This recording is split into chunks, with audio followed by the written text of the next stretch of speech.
Hello, welcome to Excavation. Excavations on Harl Draper's Inevitability of Socialism Part 2, priorly under Nailing It Down, which I'm now just leaving that for explainer videos. The category is getting a little bit too heavy of what was in it.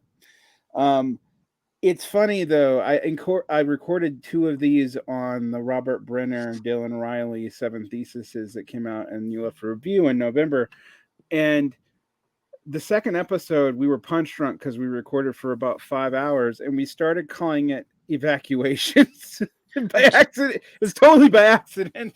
Evacuations. It's best to have a plan for those. Yeah. But I was like, so I guess we are just shitting on this piece at this point, huh? Oops. But we're not shitting on today's essay, which is The Inevitability of Socialism by Hal Draper, which, despite an hour, we got all of 7 paragraphs into.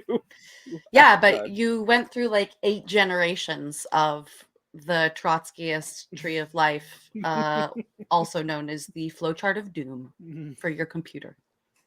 Yes, it apparently affected show quality just to pull it up. Oh. That's right. So, this is before we get to the beginnings of his principles of determination and chance and accident sections, which are actually philosophically somewhat interesting and also probably a little bit why this essay isn't brought up much now. We'll get to that later. You had a bunch of questions about terminology, despite my long and lengthy flowchart of the history of American Trotskyism that came up on the last episode, which probably ate up 20 minutes. I didn't actually answer some key terminology issues in the first 5 paragraphs. So let's start going through there, Jordan. You just warned me that I was going to have to explain a lot today, so That's right. I don't think that this document's gonna crash any of your bandwidth, though. I won't give myself too much credit for that. So right, if we already covered, let's say, the first 5, 7-ish paragraphs, then a few terms that are worth going over, just to go back a little bit, would be, let's start with scientific Marxism. He brings up scientific Marxism. I hear that thrown around a lot. I hear that made fun of a lot as well. People have lots of opinions. What is meant by scientific Marxism? Well, it goes back to Socialism, Utopian, and Scientific by Marx and Engels. And they called their philosophy not dialectical materialism, not historical materialism, not Marxism, which that Marx was not that arrogant. He called what they were engaged in scientific socialism. Which was, turning Hegel upside down on his head. And by that, they meant they were taking Hegelian methodologies, but rooting them not in like the absolute ideal as manifest negatively through history, but in emergent concepts that manifest through increasing abstractification through the development of what we might call formal materialism. And by formal materialism, this is kind of what Marxism is. It's a little bit unique. Marxism thinks that social relations are kind of like a form which contain material relations. And there's reasons that like this is even related to Marx's dissertation, which was on the Hegelian reading of Epicurus. Really? Yes. Cool. So it goes, which he didn't finish. But he didn't finish his dissertation? Well, I don't think he was ever rewarded his he was never able to procure any kind of lectureship, so I'm not sure. Interesting about that. And I've actually looked for the finished dissertation, never find it, even though you can find large sections of the Marxist dissertation now translated. Is that in Mega as well? Yeah, everything's in Mega. Yeah, in Mega too. Okay, cool. So, but scientific Marxism is interesting. So let me get to what that phrase here is actually kind of specific. Scientific communism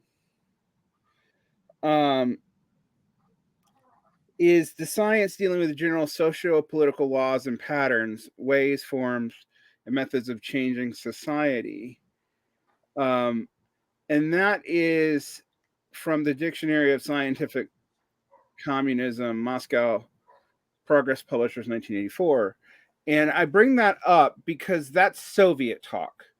So he's using that talk, which is the idea that what the Marxian project is a scientific project going all the way back to the use of that term in Socialism, Utopian and Scientific,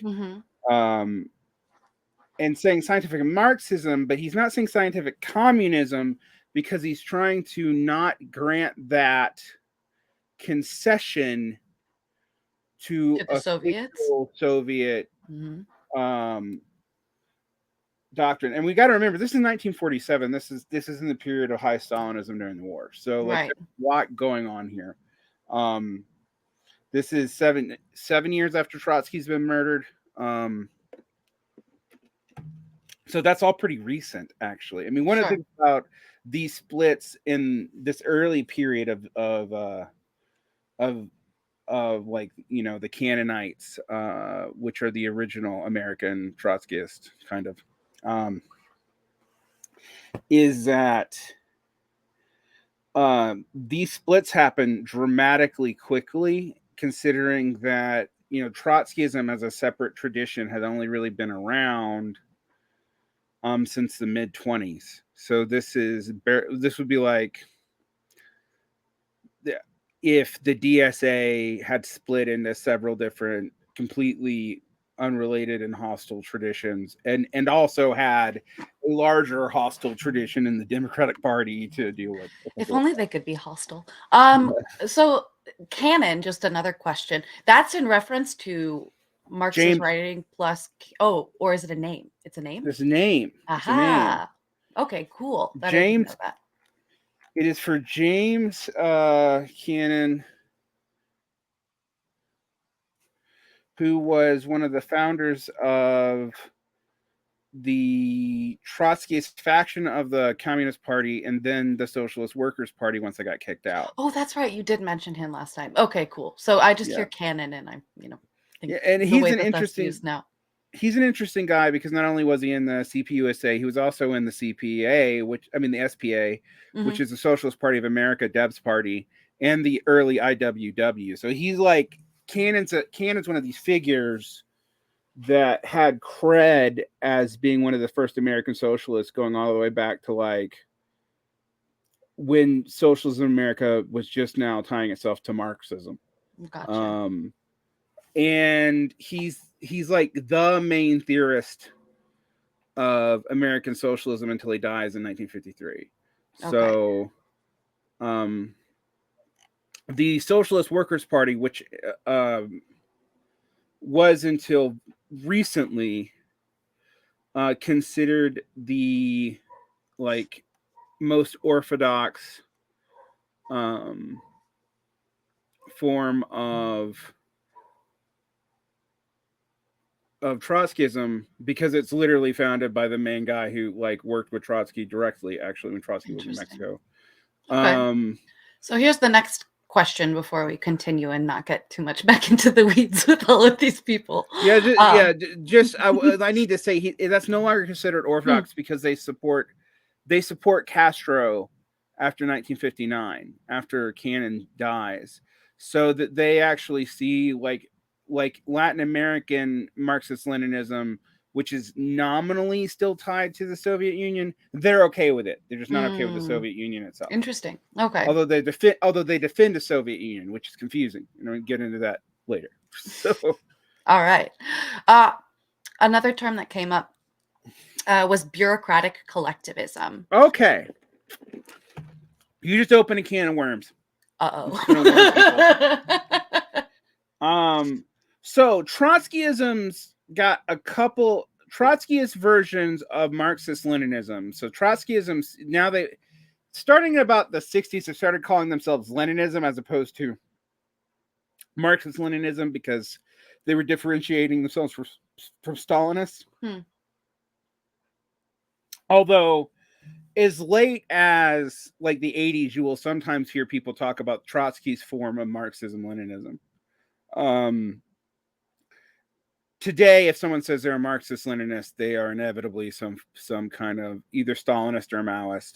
And usually, if they're a Maoist, they're going to actually put some other ending, like Marxist-Leninist Third Worldist, Marxist-Leninist Maoist, Marxist-Leninist Mao Zedong thought, Marxist-Leninist Galonzo thought. Not going to get into all that, but Hazite. Don't forget. Let's give yeah, their flowers. that's way newer than any of the things I mentioned. But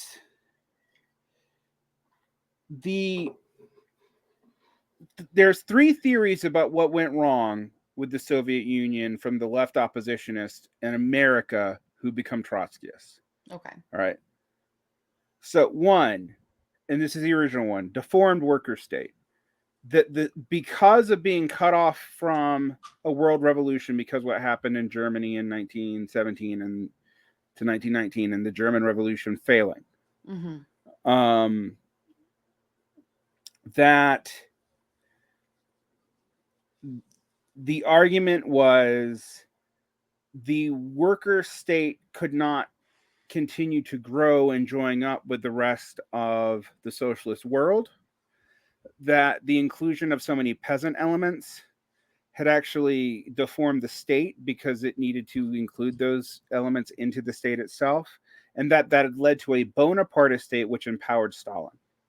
Okay. All right. So that's the deformed worker state thesis. You will notice that it's primarily actually a thesis about the political form of the Soviet Union. It grants the legitimacy of a proletarian revolution and the legitimacy actually of the Bolsheviks as representing that proletarian revolution. So it's not an anti-Bolshevik thesis. All right. Then there is bureaucratic collectivism. This is a thesis that argues that there had been a tendency towards oligarchy that emerged in the deformed worker state. And it wasn't just that like the deformed worker state have had to take on this Bonapartist form. It was also that the oligarchy was basically constitutive of a subclass or new class. So that the Soviet apparatchiks, since they were not doing the work as well, they were just apparatchiks, were a subclass that had collectivized their interest and collectivized society. So they did recognize that it was a collective state that just means we're distributed, etc. But since the bureaucracy had all the power, it effectively become a kind of, they wouldn't say new class. It's actually a different critique of the Soviet Union, but it had become a kind of subclass of itself that acted in its collective bureaucratic interest to suppress the permanent revolution. That's another innovation of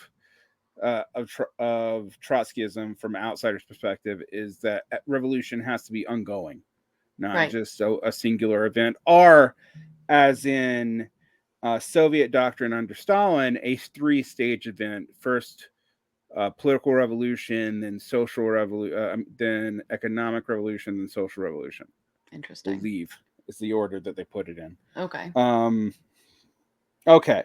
So what makes it interesting is that the implicit, you're like, well, how is bureaucratic collectivism that different from deformed worker state? I don't think it is that different.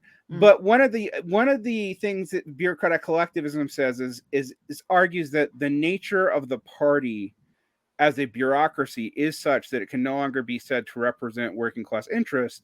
And since it has sole control of the state, you can no longer say that the state is a worker state, even in a deformed sense. It is something else. All right. There's a third option favored by both left communist, both council communist and Bordigist, and certain kinds of Trotskyist. Max Shachtman in America, Tony Cliff in Britain are associated with this, and that is state capitalism. Now, what they mean by that, like, there's so many different theories of state capitalism. I could be here all night explaining the different ones. But what they mean by this is that that general line is that the bureaucracy still acts as a capitalist on the world market, and that there are still capitalist relations within the Soviet Union itself. Now, how that's defined and what makes it capitalist differs from state capitalist theory to state capitalist theory, and that there isn't that much difference between the capitalist states in wartime and the Soviet Union, which are also running state capitalist kind of economies. So this is the the kind of the post-war left. The post-war left would say, well, look at the Keynesian United States, the Social Democratic Europe, and the Soviet Union. They're not really that different. So we're going to call the Soviet Union state capitalism, like war capitalism. That is a third option. Trotsky himself promoted the deformed worker state argument. Okay. With some rhetoric indicating that the bureaucracy was also a problem. So there's some concessions to like bureaucratic collectivism in Trotsky, or some hints at it. He's not the person who came up with it. That's bureaucratic collectivism. Who came up with that? I know it's associated with the Shachtman faction. Okay. But let me make sure real fast who came up with that analysis, because it's one of the things that splits the Trotskyists apart. Bureaucratic collectivism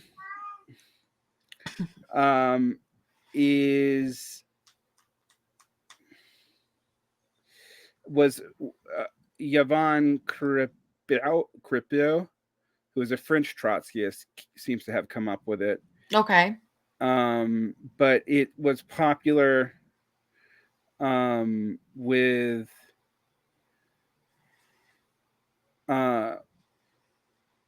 basically like Hal Draper's faction and some of the early Shachtman faction. Later on, though, a lot of the Shachtmanites become state capitalist, and then there, when you talk about European Trotskyists, like the most orthodox Trotskyism is like Ernst Mandel. Anyway, so I'm giving you more than you asked for, but that's what bureaucratic. No, that's good. We can contextualize it for a second and then probably lead back into the text. I have actually like one more term to ask, but this is also relevant. So bureaucratic collectivism as well as scientific Marxism come up in one of the first paragraphs that we already read relating to J.R. Johnson. About kicking up dust on the subject of the inevitability of socialism. And the line that is in is, but the motivation for its elevation to its present status is an attack upon the Workers' Party position that Stalinist Russia is a new exploitative social order, which is neither capitalist nor working class, a social order which we use the label bureaucratic collectivism. So well, this really is not a favorable thing in a normative sense. It doesn't sound like it's being employed in a happy way. No, well, basically, he's saying that like we get attacked. My party, the Workers' Party, gets attacked by the Socialist Workers' Party for not being true Trotskyists because we believe in the bureaucratic collectivist thesis. Okay. There you go. That's what that's about. Right. The associated with this position on which we differ from Trotsky's last held views. Notice here he's actually pointing out, he is admitting that like we are not 100% copacetic with Trotsky. We think we're copacetic with some things Trotsky said earlier in his career, but not when he actually articulated towards the end of his life his critique of the Soviet Union as such. Right.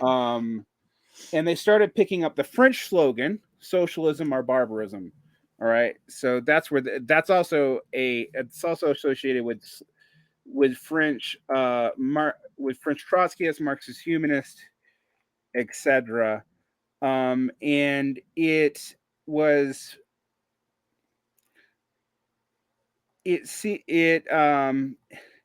interesting because it gets picked up a lot, like it gets brought up over and over again as a catchphrase, but it really begins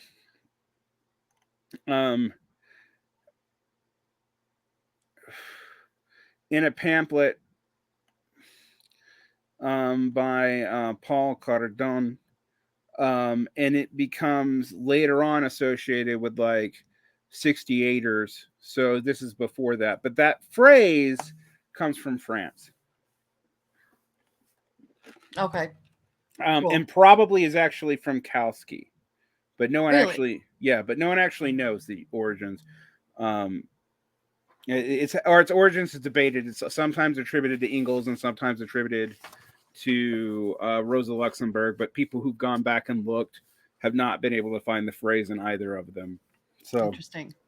Okay. anyway, but you hear that thrown around a lot today. Yeah.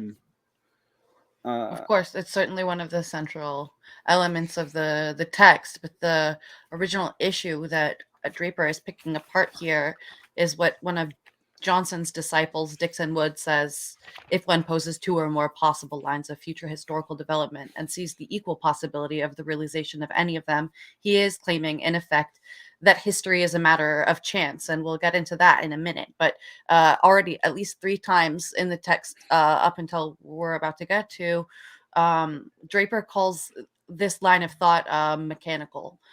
So I wanted to ask, the last thing is what's meant by mechanical materialist vulgarizers of Marxism. I've heard of vulgar Marxism a number of times in different contexts, but here, mechanical materialist vulgarizers of Marxism. Well, mechanical materialist implies like Newtonian materialists, like the clockmaker, like everything in the universe it had to be one way because causality has one cause. Like each thing is in a simple chain of causation, and the argument here that was upheld by both a lot of classical Trotskyists and by Stalinists or Marxist-Leninists is that socialism was inevitable because of the laws of scientific socialism, because mechanistically, because capitalists exist, Marx also sees that socialism has to exist, etc., in a series of discrete stages, and there's no other way for capitalism to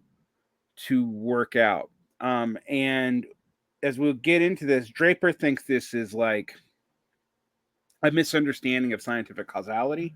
We're going to have to get into this, though, too, because some of this that Draper spells out are 1947 views of scientific causality that may not be totally held anymore through discoveries in quantum physics, half-life, and other things. Interesting. Okay, great. So let's hop back in. All right, so we got to the principles of determinism, and I'm going to have to read this. And this is actually, I think, this we don't need a whole lot of like sectariana and what because this actually is not written in Marxist jargon, actually, refreshingly. Yeah. So the Marxist kernel of the Marxist view of determination and causality. This may be briefly stated in the following propositions, which he calls the principles of determinism. 1. Marxism is a materialist philosophy. The world of matter and energy is an objective reality, which does not depend for its existence upon prior existence and activity of any mind or supernatural force. As a side note, this is where weird debates amongst Trotskyists about the Big Bang come from. This is where it comes from? Like, well, we said it doesn't depend upon any sort of prior existence. Prior existence or force. Also, we make an argument about dialectics based on Aristotle. Because Aristotle also believed the world was eternal off of logical principles. I mean, the universe was eternal off of logical principles of deduction. Marx brings up Aristotle a lot in Capital, but I don't know. Until the end of the 19th century, most Yeah. science is Aristotelian. Yeah. Okay. On the contrary, mind, thinking, ideas, mental phenomenon in general are derivative. This is actually aimed directly at Kant and Hegel. Yeah, they exist, to be sure, and are not illusions, but they exist only as a special organization of matter, namely a material brain. I have to point out, this is actually still highly debated because we can't prove that consciousness is actually solely rooted in the brain, despite really trying very hard. Yeah. Yeah. And the biggest reason for that is that a lot of times electrical impulse signals in your neurons actually correspond to or happen after action. which means if they're the sources of consciousness in your brain and not just a signaling, that your consciousness actually made decisions, the narration is actually secondary to the neurological response. Sure. But then that doesn't make sense, because we have evidence of like human agency, as in like what people think they do actually changes other things that they do. Sure. I would still like, this has been the complication. Like, this has been the thing thrown at neurology lately, making overclaims about electrical impulses leading to clear mental states, for example, because we don't actually know. You can look up the work of Alva Noah. That is ALVANO umlaut E. Love that. So anyway, so he writes a lot about the problems with this, and Roger Penrose is another guy who does. Anyway, but in general, I mean, in 1947, this would have been like almost every scientific-minded person would have believed this. This would not have been a controversial statement. 2, the world of nature of which man and his works are a part is governed by natural laws. I actually get into this because this seems like this is not a big deal, but I'm going to get into why it might be in a minute. Okay. This is the actual assumption upon which science works, and which also makes science possible. Even if the scientist addresses prayers to a god on Sundays or professes to think otherwise, he leaves his laboratory and writes an article on philosophy. There is no consciousness or purpose or will behind nature's constant change and motion. I think most non-theists would agree with that. Yeah. Even when this natural changes seem to be proceeding not from helter-skelter, but in a definitive direction in accordance with natural law. So Marxists believe in natural law. They're not defining that in any weird way. They mean the same thing as like every scientist in the early 20th century meant by that. Sure. All right. 3. This is where it gets things a little more complicated. To say that natural laws exist, it's the same thing as saying that every event takes place as a product of a given cause or combination of causes. I'm going to get into this because particle physics actually makes this complicated. The Marxist view of causality has another and equally essential proposition. The same concatenation of causes will produce the same effect. So we believe that despite like Hume's crisis of induction, that we can know that a cause will lead to an effect consistently. Certain scientists, would-be philosophers, have put forward the fancy that when hydrogen and oxygen combine to form water, we are witnessing not an inevitable coupling of cause and effect, but merely a highly probable succession of two events with no inherent connection. It's actually a misrepresentation of what was being argued. That's funny. I think he just wanted to be cute with his little highball thing that he's coming up with here. Right. Well, the issue is that if there is randomness in the movement of subatomic particles, actually you don't know if you're going to get water, or you're just going to have hydrogen and oxygen. Yeah. At any given time, like, because there might be some way in which some random particle movement changes the configuration of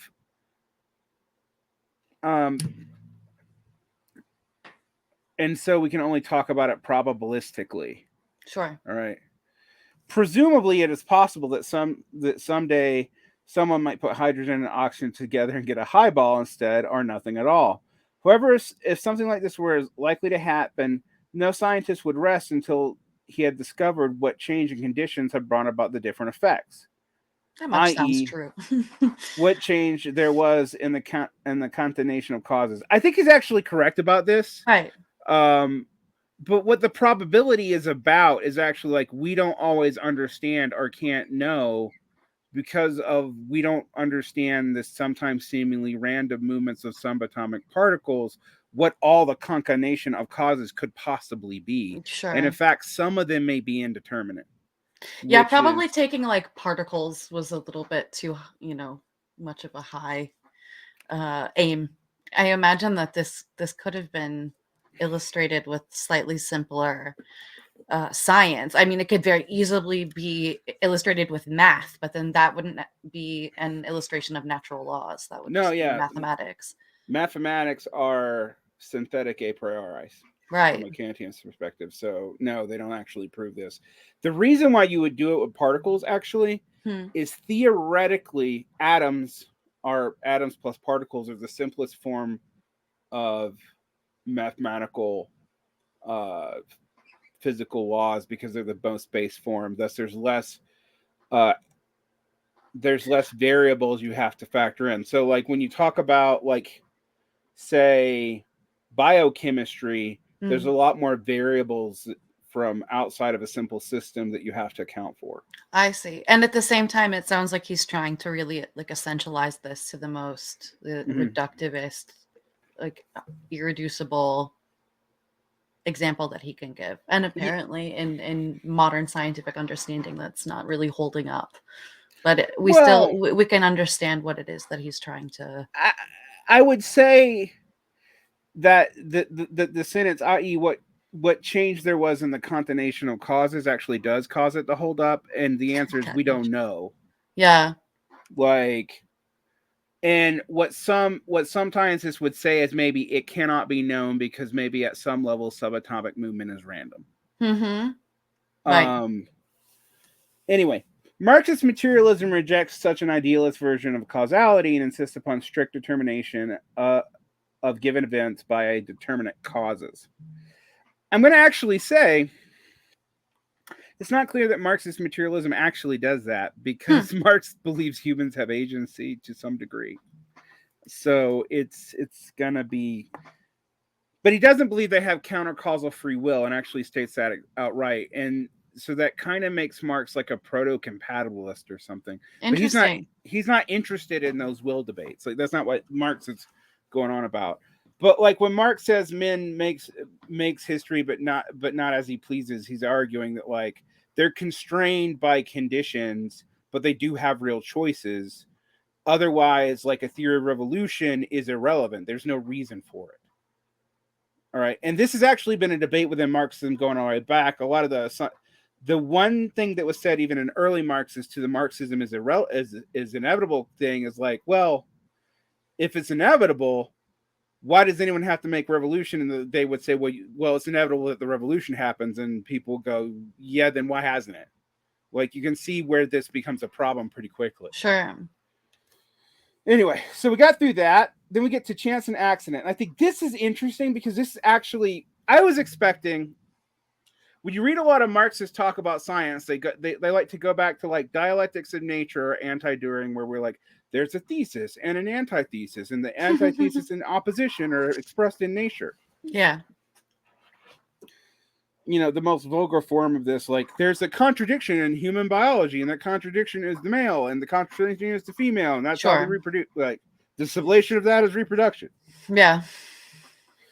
All right. That's not controversial today at all. Moving on, chance and accident. Also, it's not. It doesn't seem. There's some pretty big metaphysical assumptions to say that men and women are opposites. Yeah. But anyway. Yeah. Is that why you also have like the question of women later on? Like, are we seen that way? Is this as opposite? No, you're not in Marx. Okay. That's, and you also have to remember, like early Bolsheviks were okay with homosexuality and stuff like that. In fact, they had the most liberal. They reversed it very quickly. The Second International, that's a lot more. So that's like the early Social Democrats. It's a bit more divisive, but even then, like there's talk about like removing gender split in divisions and this, that, and the other. So like this idea that like there's a biological contradiction in humans. If it was a regular occurring Marxist idea, it wasn't like a big one. Right. Okay. Anyway. I'd Chance actually and have to accident. go Yeah. back and dig. I only classical socialist texts I've ever read was Women in Socialism Mm, by Babel, and it didn't have any of that in it. interesting. So, Okay. um, I've read a little bit by Claire Zetkin too, but a lot of that stuff hasn't been published in English, and I'm not digging up the German to get through it. I'm gonna let Ben Lewis do that. All right. So let's get to here. 4, though, this is principle 4, which is a whole different subsection. There Yes. is no room left for what is called chance determination or accident as opposed to causation. So this is a claim about physics that is being a whole lot is rested on, and this actually would be kind of controversial amongst particle physicists. But I don't know if it would have been controversial amongst positive physicists in 1947, because like Einstein, for example, would say like God does not play dice with the universe. It's later physicists who are like, oh yes, he does. That's Uh, funny. The other thing I think like to bear in mind is, well, at one side of it, he's talking about scientific Marxism, and mhm. he's obviously using scientific examples here. But on the other hand, he says very clearly from the beginning, and is kind of relating to it as a philosophical matter. Like these are supposed to be illustrative of philosophical Right. propositions, right? Well, yeah, but from the Marxist perspective, Marxist philosophy is not necessary because Marxist science subsumes Marxist philosophy. Right. It just makes any Marxist philosophy kind of a clarification of terms. Sure. Well, I mean, Um, that's why I brought it up, because he's saying, we're talking about chance and accident, and he is clarifying them as opposed to causation and the right. terms of determinism. Well, this gets crazier later on because, like, when you get Althusserian revisions to like Soviet Marxism, they Mm, start talking about aleatory materialism, which is the materialism of chance, and the materialism of the swerve, etc. weird. I need to learn more about this for our Sado conversation, actually. And that has to do with like discoveries in physics, but also with Althusser trying to find a philosophical rationale for it and going to Spinoza. Mm, So yeah, and Spinoza is basing that off of like Lucretius and Epicurus and shit. yeah, So, um, so yeah, this gets complicated pretty quickly. sure. Anyway, there's no room left for what's called chance determination or accident as opposed to causation. And to give Draper also credit, he's not like a particles physicist; he's a Nope. librarian. Right. Um, We love our librarians. it is necessary to explain what chance and accident do mean, Hmm. but they do not mean that one or another time are in connection with one event out of a billion, the principle of causality is suspended or inoperative, or that in any event it is not completely determined by certain prior events. With the exception of particle physics, I think most people would still agree with this. Sure. Even today, the problem is the particle physics seeming random introduces a level of indeterminacy that kind of breaks up the whole simple determinism problem. Yeah. All right. So when do the words chance and accident mean to a materialist determinist? They are left only with a relative meaning, but with a meaning nonetheless. Now, this is actually interesting. I love this part. Thus, in the year 1480 BC, this was such what I got to this. 480 BC.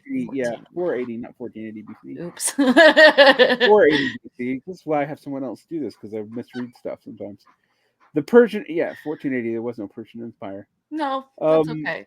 Actually, there probably was. It I wasn't want. the Medes at that point. I don't know. Mm, The Persian Empire staged an assault upon Athens by sea and land forces, which was overwhelming in its numerical superiority. However, several hundred ships of the Persian fleet were destroyed in a storm before they saw action.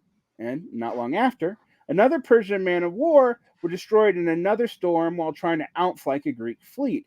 As a result, the Greek navy was not crushed, though the soldiers of Leonidas perished to the last man at the pass of Thermopylae, and later in the year, the Greek fleet was able to administer an almost annihilating blow to the Persian sea forces in a historic Battle of the Bay of Salamis. Thus, Athens' Greek and Greek civilization was saved, or so the historians tell us. Now, this is an interesting, like, Western civilization thing. I mean, like, we all know about 400 and stuff now because it's stupid fucking comic book. 300. But It's fine. 300. Stupid fucking comic book. Yeah. I just am like, you're reading this and I'm imagining Xerxes covered in gold with, like, Yeah. slave boys and that kind of thing. Weird Orientalist racism. Like, 100%. Yeah. anyway. Now it is easy enough for Marxists to show that, much as to this particular Greek victory was aided or perhaps even decisively won by the accidental, in quotation marks, quirks of the Aegean weather, these chance storms cannot be credited with any substantial effect upon the course of history and society, including the saving of Greek civilization. But this is not the point. While the Marxists assign a major role to such accidents in history, and then only in while Marxists assign a minor role to such accidents in history, and then only in determining the form and tempo of historical events, the question for us here is: can we speak of an accident at all, a major or minor role, in a world where all events are determined by prior causes? Didn't the Persians have a run of hard luck?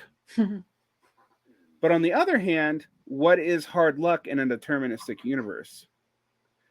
There is no such difficulty for dialectical materialists. It is obvious first that the anti-Persian storms were historical accidents, but they were not meteorological accidents. The principle of causality applies to these storms with complete force, but their causes lay in weather conditions and not social conditions. When an event whose cause lie in one field, in this case meteorology, has an effect on events in another, here society, it appears as an accident in relation to the later field, just as mountains whose tops show through sea level appear as islands in relation to the ocean, while they remain in relation to the solid crust of the earth. Beautiful. Our storms then were not accidents, but they were historical accidents. And what I think is interesting, because even physicists weren't generally talking in these terms yet, Draper is actually articulating complexity science. Really? That's cool. Complexity science is that different vectors have multiple causes. Multiple causes are not accidents, but they will be perceived as accidents, or they'll be perceived as chaos, but they're actually not. It's just there's too many different systems interacting with too many causes for any one cause to be seen as determinative. That's where the phrase overdetermination originally came from, which is there's too many determinative causes. So we have too many to look at to say which one is the decisive one. Maybe there isn't even one decisive one. Maybe only that can the 85,000 different causes interacting together cause an emergence of a new force. This used to be called chaos theory, but chaos theory is actually the opposite of what it means. So now it's called complexity theory. That's interesting. I didn't know that was the same thing, more or less. Okay. Yeah, I mean that is like he's not using those terms. That field develops later, but he's actually kind of describing what led to that field. Okay. Fascinating. We saw above that a strict determinist denies the existence of chance and accident as objective determinants of events. Now we see that he recognizes chance and accident as existing relationships from the human subjective point of view. His yes or no depends on which question is being asked, meaning there's, barring what I said about, and again, barring what I said about particles, it's actually, most scientists would still say this. There's nothing without a cause. Causes flow, and they interact with each other, and they thus can be unpredictable. But it's not because each cause in the chain is unpredictable. It's just the number of things interacting with prior causes become mathematically too much to ever comprehend. If we had perfect knowledge of all of the concatenation of causes, then we could formulaically come to the determined outcome, yes. Right? That's the idea. Although this is more of a debate now in physics than it was when this was written. Interesting. Cool. Love that. All right. And I think that's a good way to think about it. Like, yeah, these things are accidents from a certain perspective, and we can admit that. But ultimately, they still have causes. They're just causes about a different system that requires a different set of analysis. But they're interacting. These systems are kind of epistemological constructions, so we can understand them. They're not. They don't actually exist as separate things in the world. So of course they're causally interacting. Sure. And that seems, that's his point here as well to a certain degree. And the question being asked, he's going to bring it back to the question of inevitability. And, if we have multiple options, then how can we say something is inevitable or not without it saying that it's just left up to chance at the same time? Right. It's a matter of what question you're asking. Right. So we should mention another relationship with the name chance is commonly and usefully given, even when it isn't within a rigid determinist that is talking. The classical example of chance is throwing the dice. But physical forces which cause a 7 to turn up rather than a 2 are far from mysterious or indeterminate. What introduces the element of chance in crap shooting are two facts. One, we probably do not know all the causal factors involved, though they are far from unknowable. And actually, I think today that the idea that they are far from unknowable may be debatable. And stuff like the Heisenberg uncertainty principle, where observation changes effects, might mean they are actually unknowable. Right. Well, that's like Schrodinger's cat as well, right? Yeah. Okay. And two, whether we know or do not know them, the player is unable to control the causal forces. In fact, efforts to control them are frowned upon in the game. I just wanted to say really quickly that the reason that I laughed at crapshoot is not because I'm 5, but because when I was like 5 until probably 15 or so, I thought crapshoot was a reference to the plumbing of a toilet and not the rolling of dice. That's funny. Yeah. Okay. I do not know if there's an etymological relationship between those two terms. I don't think so. All right. In my quaint folk etymology, there certainly was. But these two considerations, human knowledge and control of events, are quite irrelevant to the question of whether immutable cause and effect, strict determinism, is operating. On the objective plane of natural law, there is no chance operating in a dice game. From the human subjective point of view, we can and do speak of chance. Thus, again, our yes or no depends on the nature of the question being asked. We emphasize this because we shall meet with this situation again. And I think this is, when people start talking about Marxist immortal science, you usually know. I mean, I do because I've read a whole lot of Marxist texts. Yeah. Then my eyes are going to glaze over because usually they're meaning science and we know the stages of history because Marx said so. And we know that's scientific because the science of revolution, whatever that is. And it's real nice to, even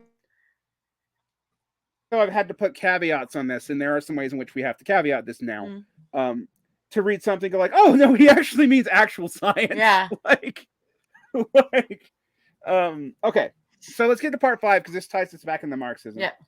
The point of view of Marxism is therefore strict determinism.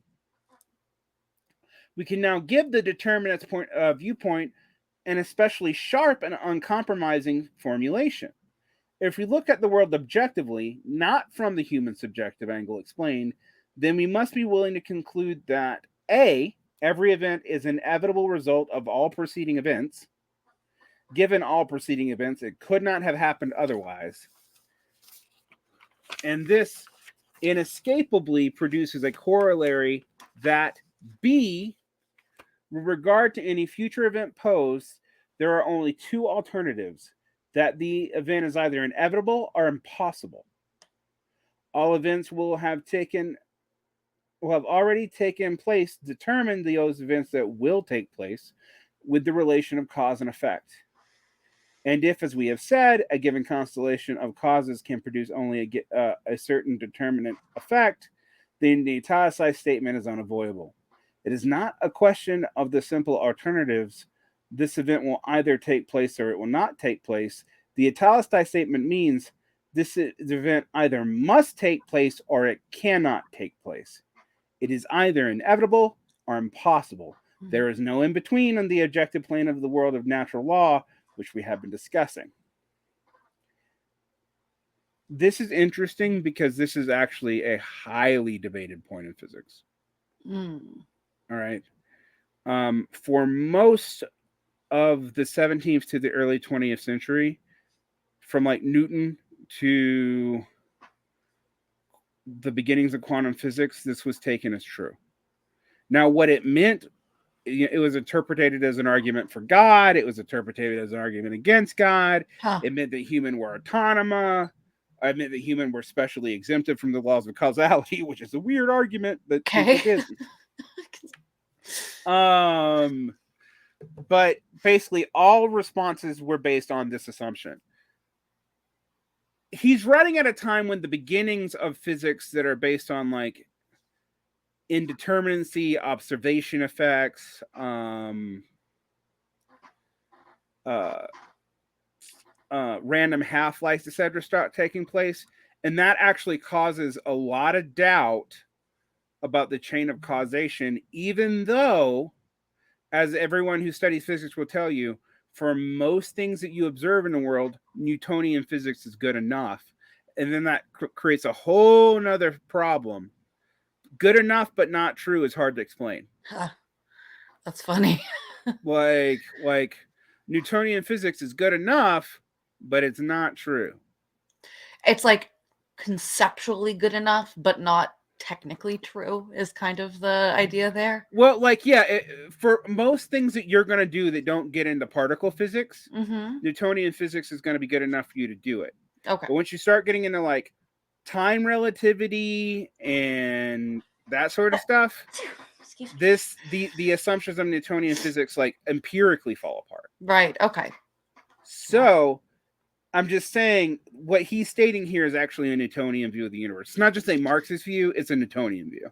Right. Okay. That's interesting because he kind of like condemns Woods and Johnson for that earlier, but that's the bounds of his knowledge as well. Yeah, he just what he condemns them for basically is like being way, way, way too simpleton about it, like pretending that social systems are simple systems when they're not. Right. All right. Yeah, or just not even thinking it through. That's what he's about to get into here. All right. So we're actually making headway. We've gotten a couple pages in. All right. Yeah. If this statement, however, seems too sweeping or exaggerated to any reader who thinks he otherwise accepts fully the principle of determinism, the impression is undoubtedly due to a misunderstanding, which it will be the business of this section to clear up presently. For one thing, it may appear as if we have already settled the question of the inevitability of socialism, at least for socialists. If any future event is either inevitable or impossible, whether it be rain tomorrow, a third world war, the next throw of the dice, or the election of Dewey to the presidency, then certainly this will also be true of socialism. It would then appear that he who denies the inevitability of socialism is either A, affirming the impossibility of socialism, or B, rejecting the principle of determinism. That is, in Woods' words, claiming in effect that history is a matter of chance. All right. This is at least the Wood-Johnson mechanical train of thought is obvious from the former's document. For obviously is under the impression that propositions on determinism, which we have laid down to condemn anyone who poses two or more possible lines of future historical development and sees them with equal possibility of realization of any one of them. After all, if any future event is either inevitable or impossible, how can one speak of equal possibility? More to the point, how can one speak of any possibility or probability since it is all determined? It's so funny because on the face of it, like without having put any thought into it whatsoever, I think anybody who would look at that sentence would be like, yeah, I could see how you might have multiple possibilities being equally possible. Yeah, because there's so many factors going into the but well, yeah, except I mean the except what he's saying though is that that's like a layman's way of talking about it. Yeah, But whatever the outcome is, would have been the only possible outcome from his point of view, given all prior causes. sure. Right. Right. All right. Relativity of human knowledge section. So we must return to a method which we're using in analyzing the meaning of chance and an accident. What we find here again is that our mechanist is overlooking the relativity of human knowledge and truth. It is a characteristic of such mechanical materialist vulgarizers of Marxism that they amiably unfold dialectical materialism in a crushing and lethal embrace. God, I do love early 20th century, 19th century polemic language. Yeah, he writes really wonderfully, honestly. It's so like matter of fact and yet so stunningly sarcastic at the same time. Yeah, absolutely. We remind ourselves that we have said any future event is posed as either inevitable or impossible. There is nothing in between on the objective plane of the world of natural law. To make clear the import of this statement, in particular of the second part of it, let us take an example from the same field that was involved in our case accident in history, weather and meteorology. We return to their field precisely because this is hardly another science which so frequently uses the words possible, probable, likely, maybe, and similar expressions in between inevitability and impossibility. The weather report for tomorrow reads probably rain, and apparently, according to this, rain tomorrow is neither inevitable nor impossible. Yet we would agree that the weather is the result of the operation or interaction of many physical and chemical forces, all of which are determined, caused, and obedient to natural law, as our earlier case of the union of hydrogen and oxygen in a test tube. Given all events have already taken place, rain tomorrow or no rain. Tomorrow is already in the cards, i.e. determined, i.e. inevitable. But the Red Bureau does not know all the events which have taken place. We say given all events, should we rather say given all the meteorological events or all the events having to do with the weather? This will not change the matter, since the Weather Bureau does not know all of these either. But as a matter of strict accuracy, the qualification would not be wrong, since as the weather can affect social history, so can other fields affect the weather. This is always appealing, we remember, as meteorological accidents. And what I find so interesting about this is me talking, audience, and Jordan. This is the exact example often used to illustrate chaos theory. This is the butterfly flapping its wings. Yes, the butterfly flapping its wings in the Yucatan causes a cyclone in East Asia.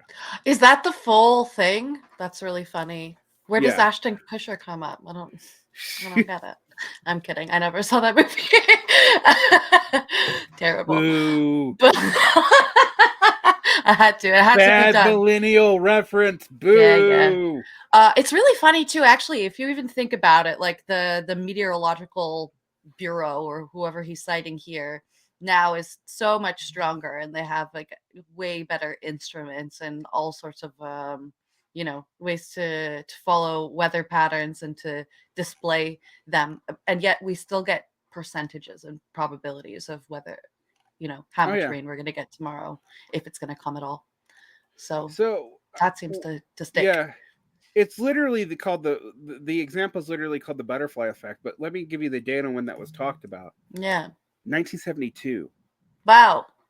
So like Draper's actually he's just using basic deduction from like standard physics and Marxist arguments about causality to arrive at admittedly a much less sophisticated form, but at a central point of complexity theory and chaos theory, which I believe may have begun to exist around by the 40s, but it was not fully articulated into the 60s and didn't become popular until the 1990s. Brilliant. Well, he also talks about like heat death of the universe affecting socialism later. It is. He's ahead of his time. Very prescient. Yeah, he's ahead of his time. That's 1947. There were still debates about like heat death or contraction in the universe in the 70s. So Wow. amongst physicists. So like he's actually making pretty decent calls on physics issues. Yeah.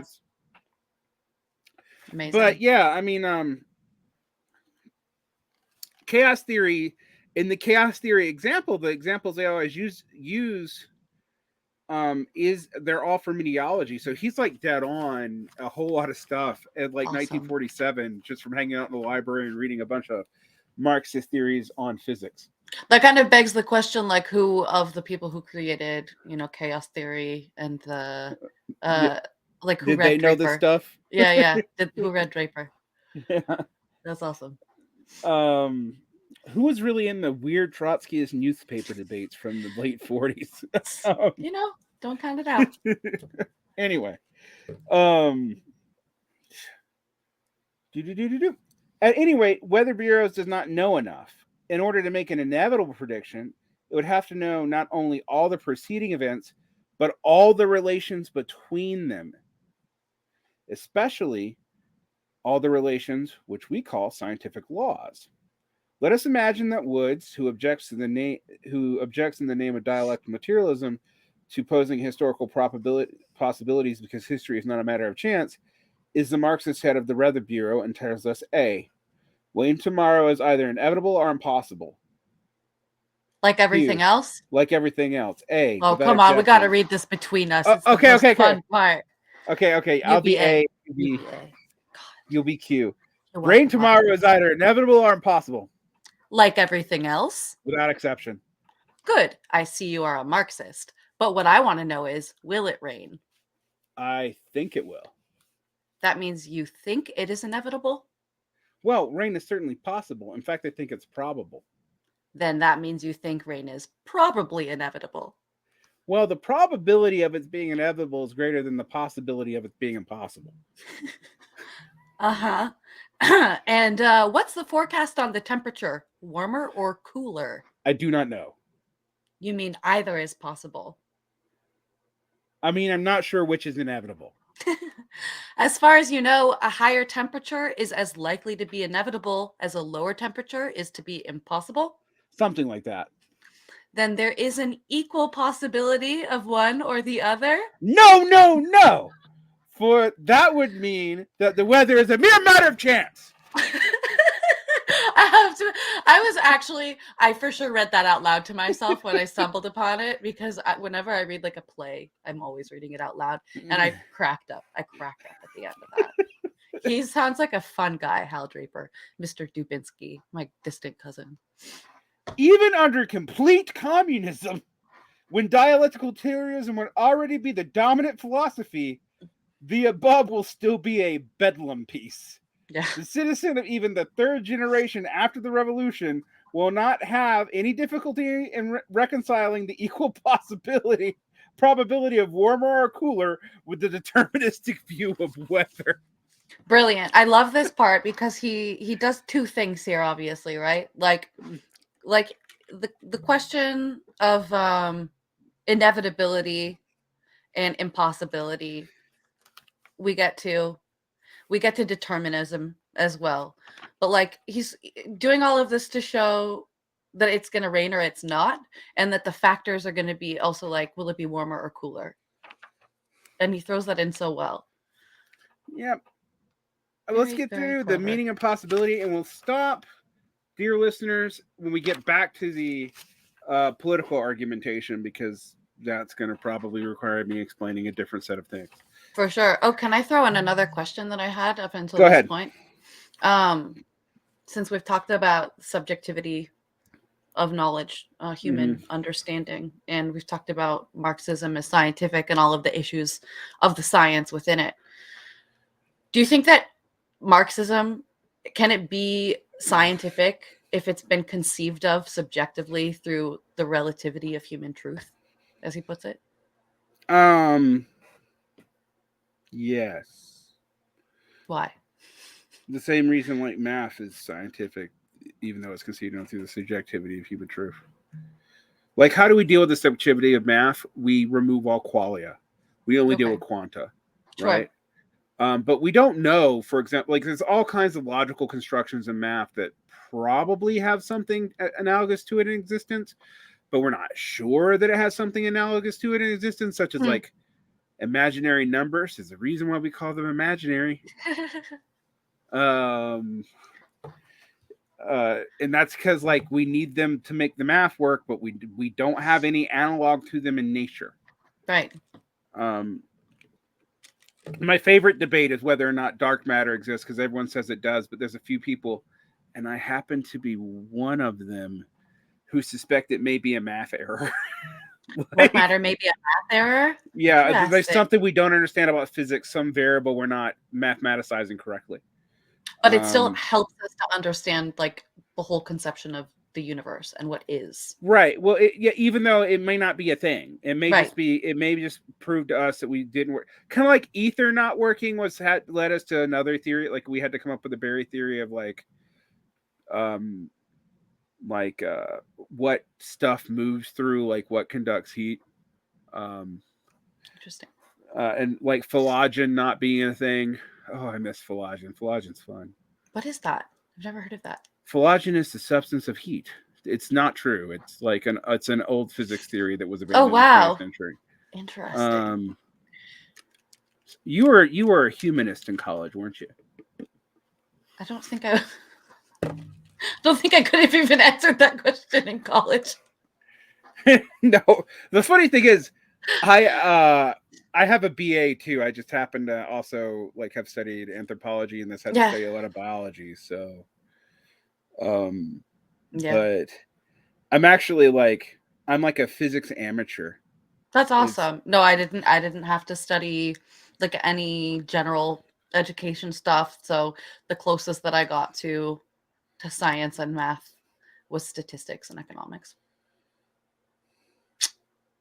It's a pity. I was good at biology back in the day. Chemistry. Bio's fun. Yeah. Okay, the meaning of possibility.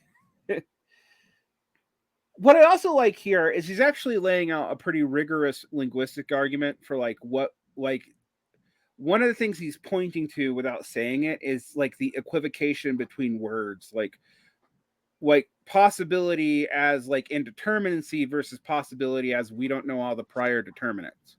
Yeah. Like those are actually different things, but we use the same word for them. Interesting. This is what my whole thing about like when we talk about class, we call other people's notions of class wrong. We actually have to take what they're defining class as and like figure out what they mean by it, and then if it contradicts ours or if it's compatible with ours or if it's just describing something else entirely, because like words don't have fixed Platonic definitions. Sorry, Plato.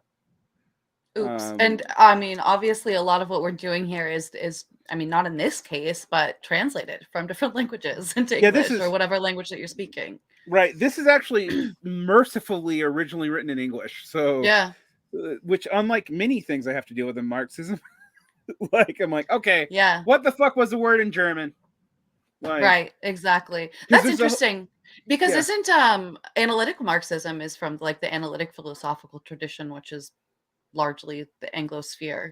This sounds very similar to that kind of an approach. It's analytic Marxism rejects a whole lot of Marxist prepositions because they consider them Hegelian garbage, but what they substitute for them in, like, say, Romer is rational choice theory and equilibrium theory and neoclassical economics. As a side note, equilibrium theory and neoclassical economics is bullshit. So it's like, so one of the critiques of analytical Marxism, which our buddy Ben Burgess is really good at defending, but he's really defending G.A. Cohen because some of the other people really did include things. Sporowski,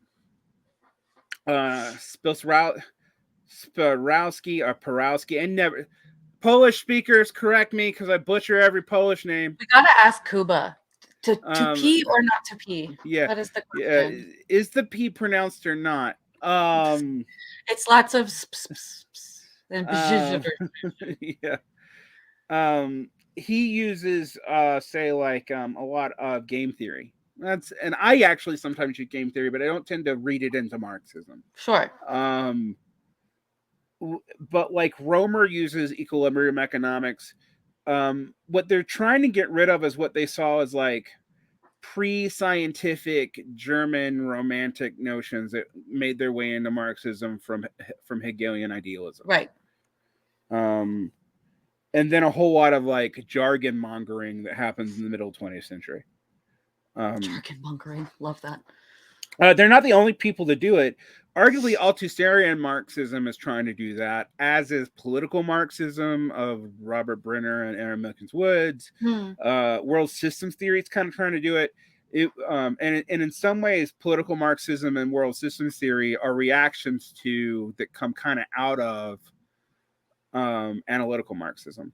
So, but at this time, none of those divisions of Marxist theory have happened yet. Like Draper thinks he's still being a good like materialist Hegelian, getting rid of all the bad Hegelian idealism, funny. and keeping like dialectical structuring, and he also thinks that dialectical structuring isn't like some mystical thing that like brackets out all Aristotelian predicate logic. So that's a whole different debate, and it's one where Trotsky actually takes what I think to be the wrong side. But interesting. But anyway, meaning of possibility. Meaning of possibility. What has happened here is two questions have been confused. They are, in our terms of the running example, one, is tomorrow's weather already determined by the operation of natural law? And two, do we know about the determination? Granted that the indicated outcome is either inevitable or impossible, how shall we formulate our state of knowledge as to which is true?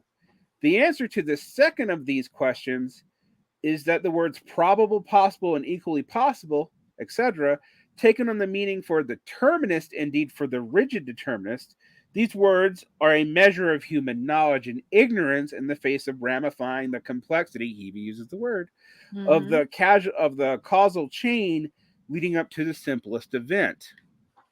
So, like, he really does get what complexity and chaos theory is about. Like, and I find it interesting because I do think those fields were beginning to exist, but they weren't commonly known about outside of very specific physics circles in the 40s.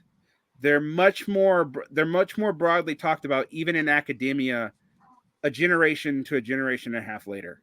Yeah. So, man, I would love to read Draper's notebooks. Like, what was he reading at this time? That was, you know what I mean? Sitting in that library. He's just hanging out in the Berkeley Library, reading everything and get his hands on. Apparently, awesome. Yeah. Because he, just to remind these people, he does have a BA, and that is rare for the time. But holy shit! Yeah. Like, this is also like a great reason to be heterodox in your approach to learning in general. Yeah, you know? Yeah. This is Varn's argument for why you should be a generalist. Yeah. Yes, we do need specialists, but we also need generalists, because you need generalists to write stuff like this. Look what it gets you. Absolutely. When we affirm that the proposition that any future event is objectively either inevitable or impossible, we were answering a very important question about the nature of the universe. As a side note, when you bring up analytic Marxism, to me, this article is also proof that what the analytic Marxists were trying to do was not really super necessary, because people were able to do what they want within the socialist tradition perfectly cogently. Sure. It's just a lot of people didn't. Just to throw another question in that direction, does Draper write about like value? A value and value theory? Yeah. Yes, but not a lot. Interesting. You can't be a Marxist in this time period and not care about value. Although the value controversies really become more pronounced in the 50s and 60s. And I would love to read Draper's late writings, because he's attached to the monthly review at one point, so he's Yeah. actually attached to Paul Sweezy, even though he's not a Sweezyite. So I wonder if he did write more about that, and I just haven't read it, because I've read a lot of Draper, but I haven't read all of it. Like I said, his biography on the development of Karl Marx's theory, Karl Marx and the Theory of Revolution, which is basically his intellectual biography, until the MAGA 2 work came out, is probably the most thorough biography of Marxist intellectual development that ties his writings to what he actually did at what period of his life that had come out to that point, including shit out of the Soviet Union. Wild. So that really came out between the 70s and the 90s, and that's a 5-volume set of books, and each of those books is like 400 pages. Jesus. Yeah, I mean, I certainly, as we'll get into this in the next episode and further, like, I have a lot of what he writes leads me to questions of what he later writes, if he sticks with this conception or not. So that's interesting. Okay, cool. All right. Where did I stop? Very important question of the universe. But when we call upon to answer a question about the specific future event, all we can do is to manifest our state of knowledge, a limitation of human capacity, and the relativity of human truth in language that runs up and down the spectrum of probability. When the Marxist poses alternatives for the future historical development, even equally possible alternatives, he is considering the weight of evidence leading to one conclusion or the other, and not at all impugning on his deterministic convictions. Yeah. Sorry, Woods. Dispute is possible on the degree of certainty permitted by the evidence, but it is not a principle of determinism which settles the question. One of the things I think we're going to have to deal with, though, is how much does Draper think human agency is real? Yeah. Or not? Because I think Marx clearly does think human agency is real. Even if he doesn't believe in something like what we might call in like analytic philosophy counter-causal free will, or self-causal free will. So that you are the sole thing determining what you do without any input. Whereas a compatibilist would argue you have agency, as in you have multiple choices, but there's a whole lot of things caused by. Yeah, but there's whole lot of things that are caused what the prior choices. But as far as your processing of that, that's irrelevant. You still have a choice which can be made, and you experience that. Interesting. Whereas a pure determinist says you don't really have a choice. You're going to always do it no matter what. And basically, arguments aren't inputs to this. Everything will always be the same, going all the way back forever. And Draper is actually arguing that, but arguing that like there's a limit to human knowledge. And I guess also the limit to human knowledge might be played out in what humans do. Yeah. That's interesting. My inclination immediately is to say that, like, I think he's probably in the compatibilist camp more than anything.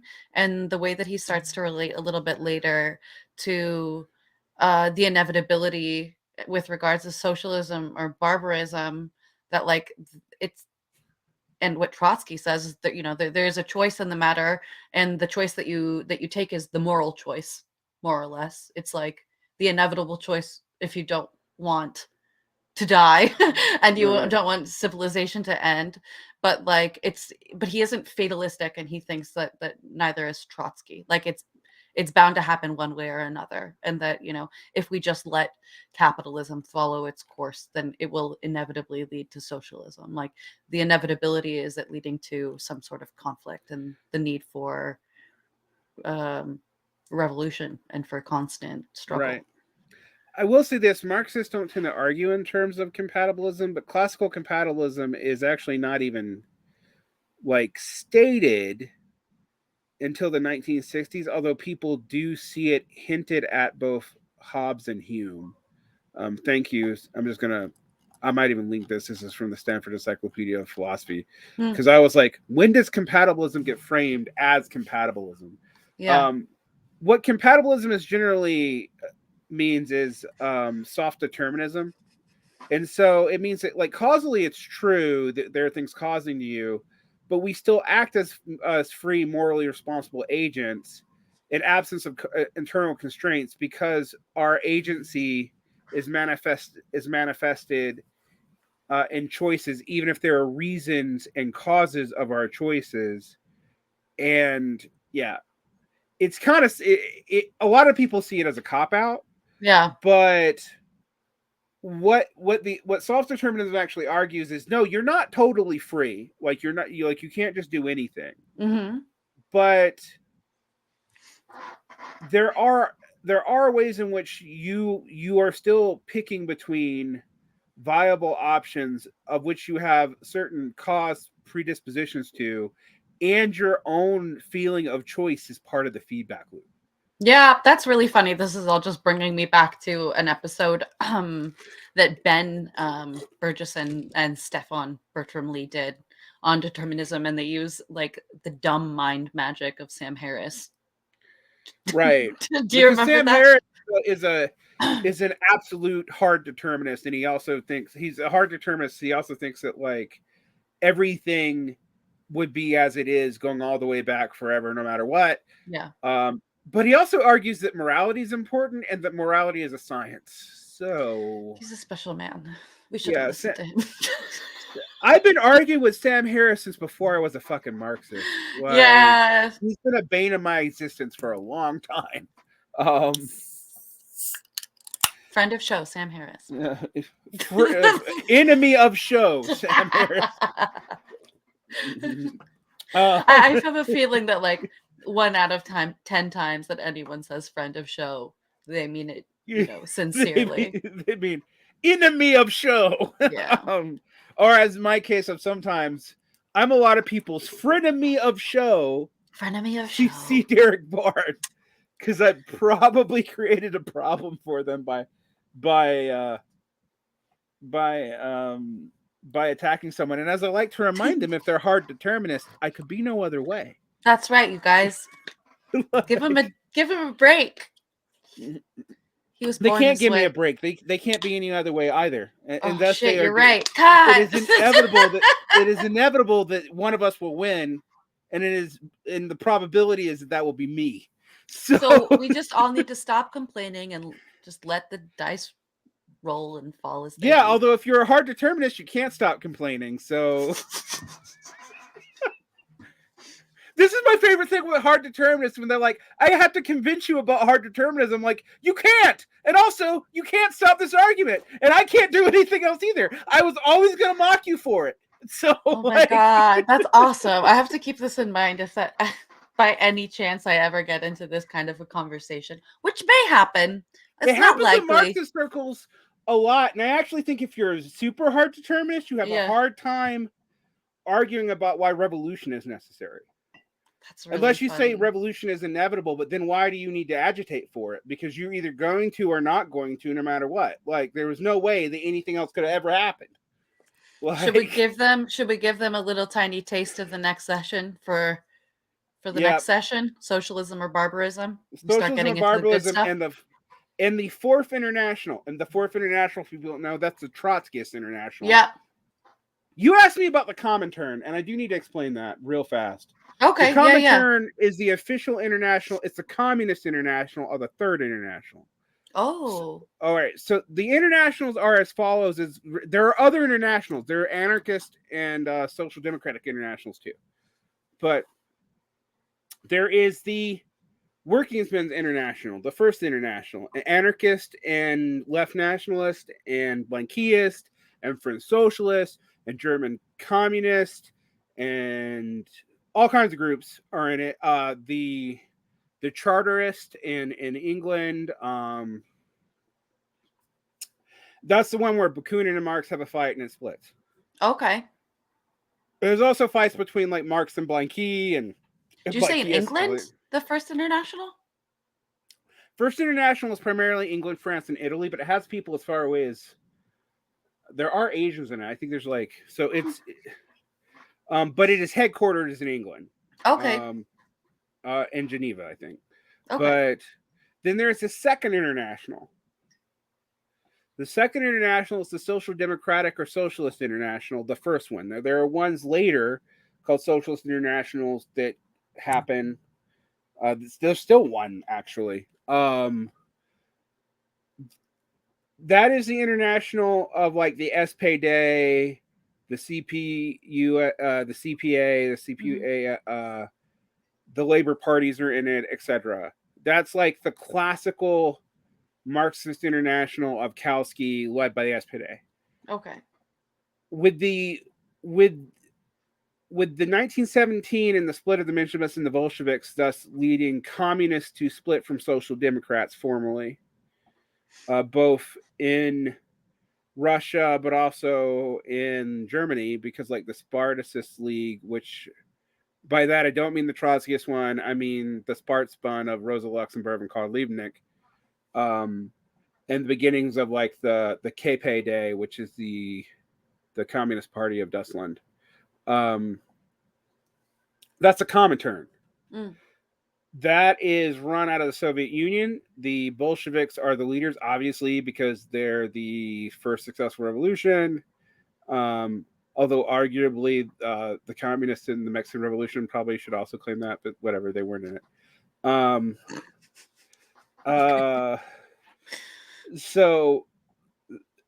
So anyway, that's the Comintern. It becomes seen as an extension of Soviet policy, and because of, let me go grab the book actually to answer that question for you, because I actually have it here. I'll make a stupid joke in the meantime, as I'm you wont to make do. a joke while I look at my books. I have a really stupid mug right here, as you might see. It's my father's. Someone gave it to him. It says, "The multiverse's greatest, awesomest, bestest mensch." And I'm really thinking of scratching Menshevik into it to amuse myself. All right. Did you find it in time? Yes. Yeah. Sweet. Good teamwork. This is by Nikolai Bukharin and E. Provasinski. Bukharin, leader of the left faction of the Bolsheviks, who becomes associated with the right opposition. Mm-hmm. And E. Provasinski, who is his major collaborator on more than just this book. This is the program of the Communist Party. Oh my God, would most people call this an ultra-left document today, actually? That's really funny. I know you suggested a few people read this that I'm in contact with, and they were, or just like read Bukharin in general, and they're very grateful that they have. Yeah, there's a lot to be gained. Yeah, read his book on imperialism, read ABCs of Communism. This is actually the early Bolsheviks' actual program. This is replaces the program, the Second International Program, and the Road to Power, which is Kautsky's explanation. This is the ABCs of Communism. But it's a funny name. It's like, might as well be like Communism for Dummies. The Communist Manifesto, when Engels was writing it by himself, was called like the Catechism of Communists. So yeah, that doesn't surprise me. But there's these 21 points that come out with this, and the 21 points are how parties join the Comintern, and it's like why Debs didn't join the Comintern, like Debs' CPA didn't join, even though they were on the right side of the split on World War One. Like oddly enough, even there's a lot of reactionary shit in the Socialist Party of America, but the Debs and like Victor Berger faction, they voted with the Bolsheviks on like staying out of the war. They were one of the, and that's why Debs went to prison. They were one of the only socialist parties that actually voted with the Russians, which is something that people just like don't know what to make hay of. Like the Americans voted correctly with, but anyway, that's what sets up the Comintern. The Comintern is ended in 1936. Okay. In 1936. Okay, I see. Because it's mentioned here in this section. Yeah. Right. And it's ended in 1936.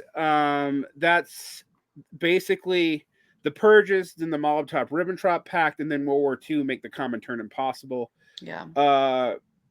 And basically the Warsaw Pact kind of roughly serves as it, with like the officially sanctioned communist parties kind of floating, but they're not tethered to Moscow during the war. And so the Comintern ends. The Fourth International is Trotsky said you can't not have an international. Socialism in one country is not viable. Although, as I said, I've said this on a recent podcast, and I think people are going to take this as a defense of Stalin. So I'm not. I already know what I'm going to. But even Stalin didn't really believe in socialism in one country. That was about actually just determining Russian interests as the dominant policy provider within the socialist sphere, because they were still trying to spread communism. Like, they still thought that was necessary. Yeah. And Bukharin actually is the one that comes up with the phrase socialism in one country, and even he is like, it's a concession to build up power so that other things can come to join. It's not a walled off, we're just going to be the Soviet Union alone. Sure. Philosophy. Interesting. Trotsky is sometimes portrayed as that, as do National Bolsheviks, who are Marxist Nazis. Yeah. Were they ever afraid of like comparisons with the Lebensraum, for example? They were. Also, even people who were associated with left opposition didn't know what to do with the German socialists, because there's this tradition of German socialism. When I talk about the German historicists, which I'm doing on this channel, they have with the worst names in the world.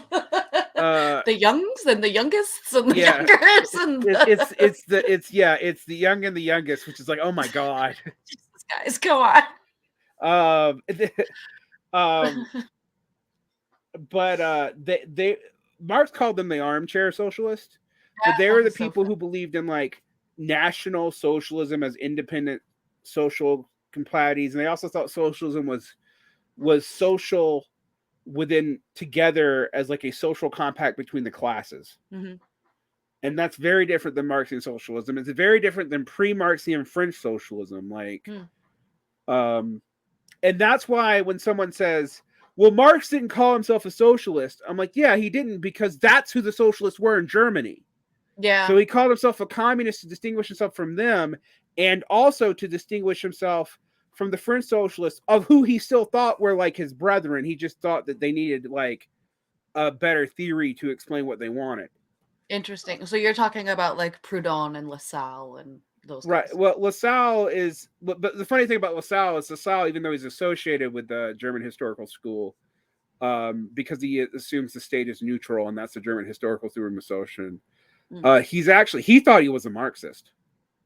Yeah, Marx disagrees.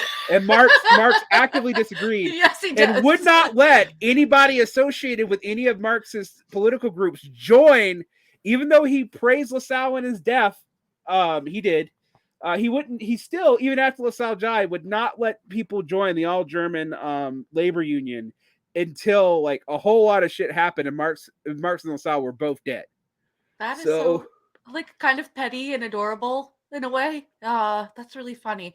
Where does he talk about him primarily? Was it in the economic Critique of the Goethe program? In Critique of the Goethe. He also calls him a slur in a letter. Jesus. So I always thought that he just sounds like a vampire with that name, obviously. Well, the thing is now, what we've actually discovered through posthumous letters that Marx didn't know about, that Marx was more right about him than we thought, because he was secretly trying to work out a deal with Bismarck. So he was a vampire, and I'm also right.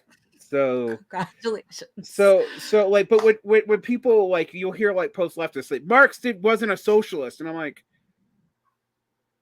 socialism meant something different in Germany in the 19th century, and he does use socialism as a positive word, but he's just distinguishing his form of it from theirs. Yeah, and in our last show that we did on Draper. On the inevitability of socialism, you explained really nicely why Marx didn't consider himself a Marxist by the end of his life. So now we get to know why Marx didn't consider himself a socialist as well, and just paints an even broader picture. Right.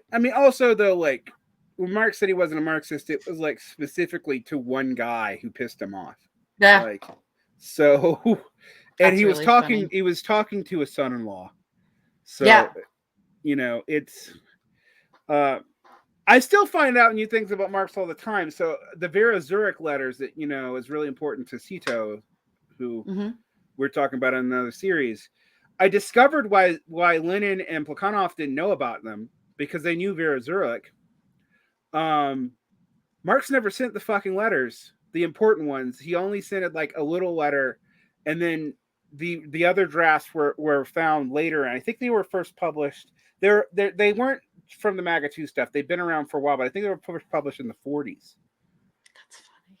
So it's just funny when we talk about Marxism, like all the great figures of Marxism that we talk about didn't have most of his fucking work. And which explains a whole lot of stuff.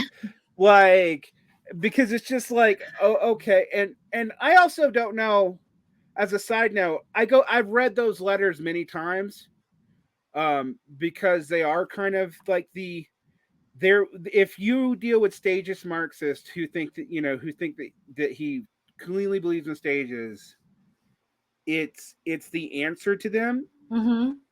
But it's also interesting because, for example, he does kind of argue in those letters that capitalism had to exist for the worship peasant communes to be able to do that.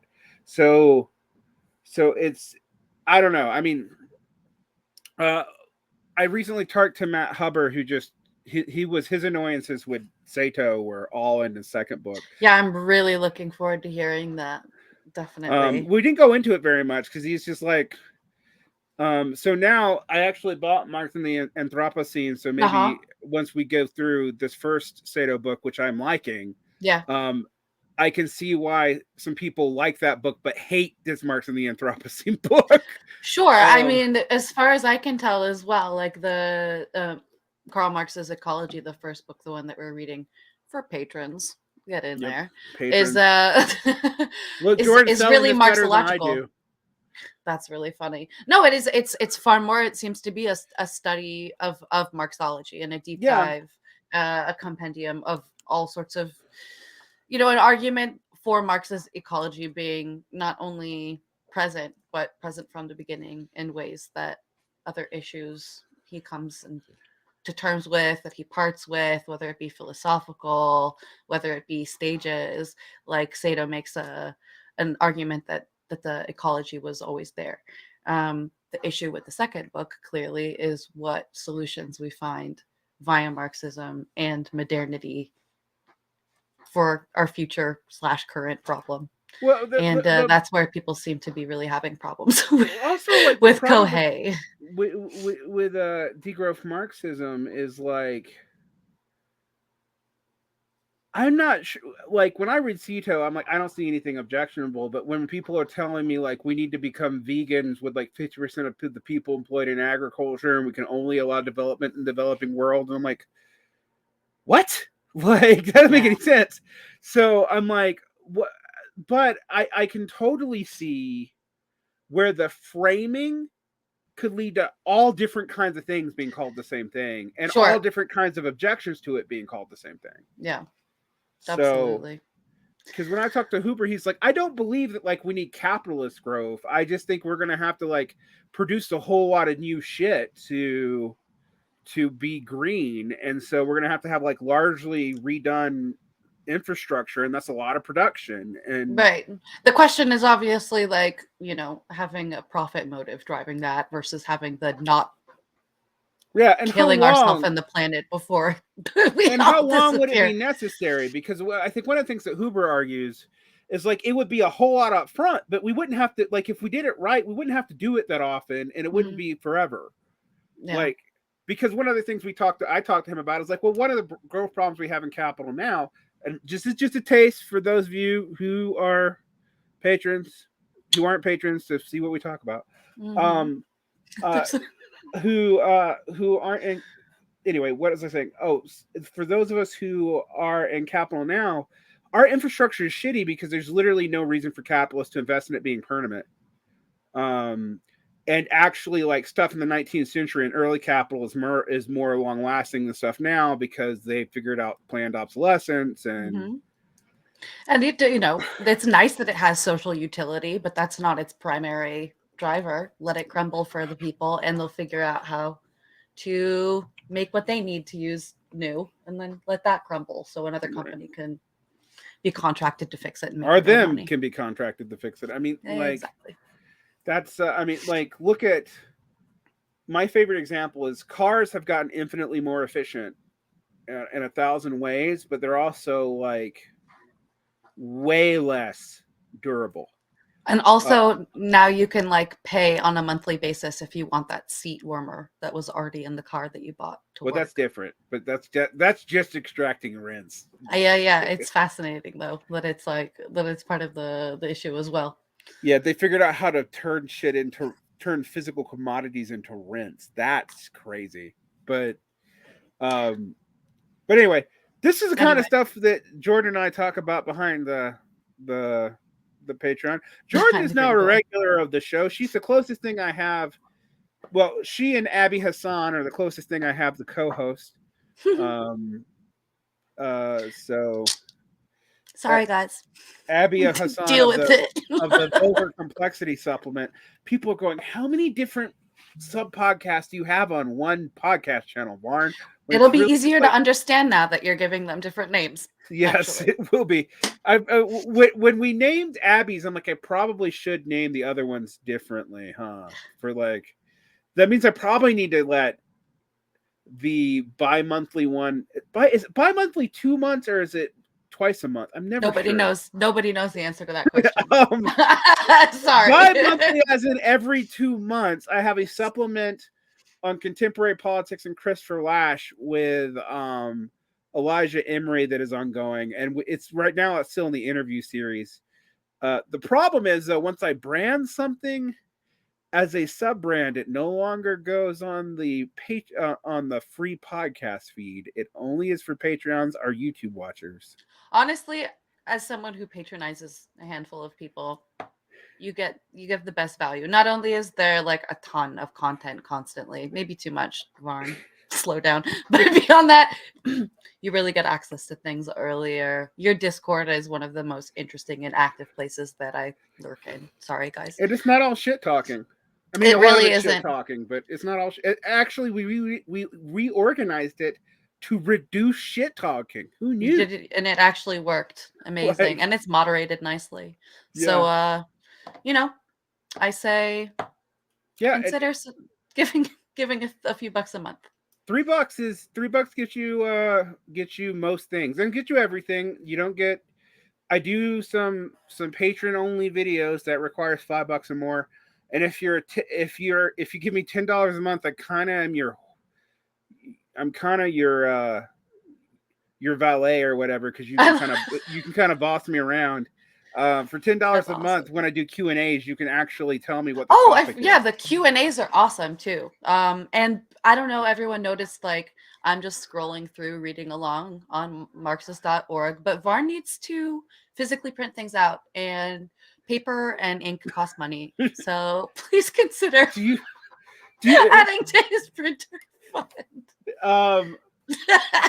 I'm actually going to do something embarrassing. I'm going to grab. This is just what's by my desk for what we're going over. This stack right here is this month's a third. It's a third of this month's research for all the topics that I cover. I can't read on screens very well. That's insane. I mean, there's no fault of your own. But so a lot of trees die. I'm sorry. I know. Yeah. I recycle the paper. I also know it's capitalist bullshit. But I think what we need to start doing, like Dadaist poetry sessions, where we just cut those all up into tiny pieces. That's good. At least some really good poetry, given how much Marx quotes. Yeah. Well, on that note, I'm going to, since the last 20 minutes have not been about our topic. That's also something that happens between the two of us. You're welcome. That happens. The going ratio is how long can Varn stay on the topic of a show, and not digress. And I think so far we've gotten about an hour. We did great today. Yeah. The epic ones are when I get Joseph from Nightmare Masterclass, which is my first show, actually. That's a cute name. That's funny. And we talk about, he comes on once a year, and I've never released the full show to the I've released the patrons feed. I don't release it to the free feed, but I think I'm going to try to this year because we always accidentally go for 3 or 4 or 5 hours. That's wild. And we rarely ever start with a topic. We're usually like, let's talk about, whatever horror movie and then Marxism. And then somehow we have gone all over the place. And the other one is John Michael Cologne from Strange Matters, who I do a supplement for. Are you kidding? I think that was one of the first things that I ever really watched, like when I first started getting into Varn vlog. I'm like, oh, poetry, that's nice. And like an hour and a half in, you guys are like, God, we really need to wrap this up. 2.5 hours later, I think, is when it ended. It was amazing. There's an infamous one that I've actually destroyed the master of because I said something so bad that even I had to take it off air. Oh my God. But oh my God. it wasn't like cancelable. It was more like a vague threat. I'm not surprised in the least. The cancelable things stay and they never stick. It was like me saying something about like what you should do to certain people who betray you, and then me going like, no, that can't. That's legally actionable. Redacted. Absolutely. Redact that right now. Yeah. But that it was supposed to be an hour show, and it went for 5 hours, and it's mostly us just talking about the history and economics of media and how it doesn't really make sense. You need to like somehow find out who watched that all the way through and send them like, I don't know, send them a gift. Send them an apology. Also, one of my most watched episodes is now an episode that is unlisted because I lost my shit so bad about people fighting me about Matt Christman that like I unlisted the episode. It's still available, but you have to have it directly. Yeah, that's really funny. I still want to see that episode with you and Christman talking about Buddhism and Marxism for whatever it's worth. You know what? When we did our episode, we actually didn't talk about that much. It ended up being mostly about the Democrats. I wanted to talk to him about like recent labor stuff, but we didn't actually. He didn't really want to go there, so maybe now he will. We'll see. On that note, Jordan and I are just going to talk amongst ourselves. So you're getting you're getting the Varn vlog in behind credits. The scenes. Exactly. Actually, I'm going to say this: I both love this exit, but I hate the fact it starts off with an Ursula K. Le Guin quote that's not true. I love Ursula K. Le Guin, but this quote is stupid, and and I read it every time and I cringe. It's if people for hundreds of years believed in the divine right of kings, then they overthrew them. Blah blah blah blah blah. I'm like, nobody actually believed in the divine right of kings. They had to. That's what they. Yeah. And in fact, even with kings being like divine persons or whatever, they didn't have divine right. It was just that they were supposed to be in charge. They could still screw up, and the whole absolute divine right is like only associated with one king, and that's Louis XIV. Interesting. You can rectify this by putting like Monty Python and the Holy Grail. I'm thinking about doing the People's Front of Judea versus the Judea's People's Front as the outro. Perfect. And of course, the People's Front of Judea is the correct line. Okay, well now we have to end.